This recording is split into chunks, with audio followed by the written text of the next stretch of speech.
தடியை சென்று வந்த கோழி நம்ம செட்டு வரும் என்று பார்த்தால் 21 வாரமாக ஆலமரத்து கொடி அமர்ந்திருக்கிறார்கள். அப்பதான் ஆண்டவன் தேவர்களை சொன்னார், தேவர்களே 21 மாணவர்களும் ஜம்முன்னு உட்கார்ந்து இருக்கிறான்.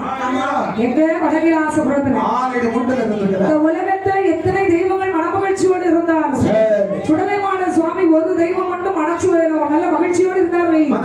எல்லா தெய்வங்களுக்கும் கொடுத்ததுக்கு சமம். ஏன்னா எந்த இடத்துலயுமே செல்ல பிள்ளை அவருதான். தனித்து ஒரு ஆலயத்தில் இருந்தாலும் அவர் அந்த இடத்துல செல்ல பிள்ளை. பல தெய்வங்கள் கூட இருந்தாலும் அவருக்கு தனியா ஒரு இடம் உண்டு. அப்படியே 21 மாணவர்கள் தேவர்கள் பூசை போடுறான். எப்படி விளங்குறான்? கையில எங்கறையான சிவனாலே கட்டத்துறோம்.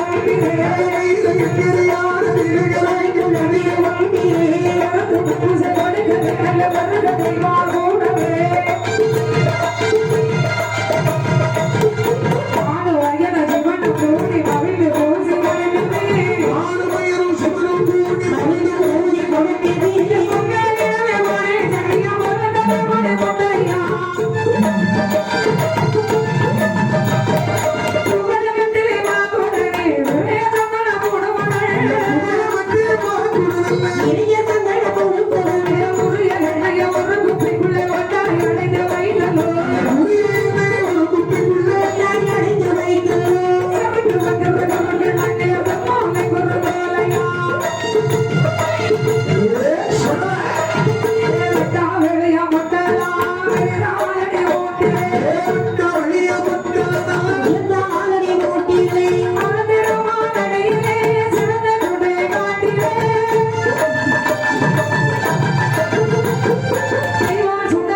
கார்த்திகை மாசமாக இருந்தாலும் அசைவம் தான் இருப்பது. அழகான ஆடி மாசம் செவ்வாய்க்கிழமை சாம நேரத்துல சுத்த பூசைக்கு எனக்கு எப்படி வருது தெரியுமா? எனக்கு தெய்வ கணிதர் வந்து மணிமகுடம் தட்டணும். சொடலையா கொங்கான அது ஒரு பெருமை சொல்லு. இப்ப பாருடா, தெய்வ கணிதர்கள் வந்து மணிமகுடம் கட்டினாதான் மாயாண்டி வரலாம். எப்பா மாயாண்டி வந்துட்டு போனாதான் உங்க எல்லாருக்கும் ஜோறு. இல்லைன்னா ஒரு தடவை பணம் எடுக்க மாட்டேன். இந்த பாரு, என்னடே நீங்க கேட்கறதுதான் கொடுக்கணும். ஆனா ஆனா இது கைலாசம். நாங்க தேவர்கள். எங்களால கொடுக்கணும். அதற்கு யார்கிட்ட சொன்னா நடக்காது. அவன் ஈஸ்வரனிடத்திலே இங்கிட்டு சொல்லுகிறோம். வாடியா போ. பகவான் பாத்தியத்தை கொடுத்தா பரமகிஞ்சியா இருக்கு. வாடியா போ, வாடியா போ. சுடலைமான சுவாமி அவர் சொல்லுகிறாங்க. ஆண்டவன் கேட்கிறார், என்னப்பா தேவர்களே, 21 மாண்டமார்களுக்கும் பூசை போட்டு விடுத்து விட்டுட்டீங்களா?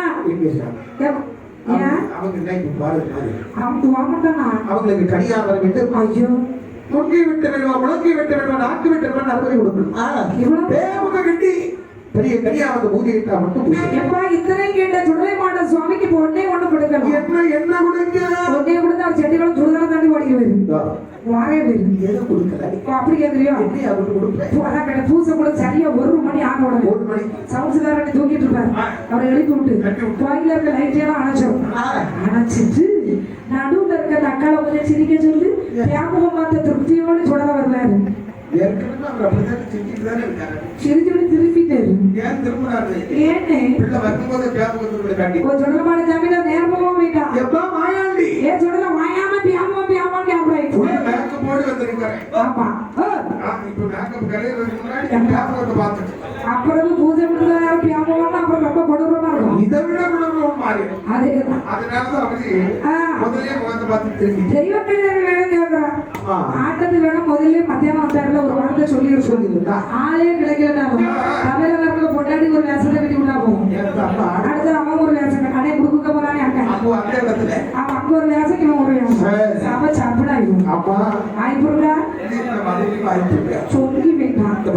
பாவிகளா எல்லாரும் சேர்ந்து நீங்க கெட்ட விடாய்க்கு நினைக்கிறான். ஆண்டவனா ஈசன் நினைக்கிறான். நீங்க எங்கே போவீங்க?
ஏழை அறமை என்று சொல்லி 2 கண்ணீர்கள் காலில் கைச்ச கட்டி ஆடிட்டு இருந்தான். கண்ணீர்கள் நிர்மாடிக்கொண்டிருக்கும் போது ஏழையானவள் அணிந்திருந்தாள் கொஞ்சமே.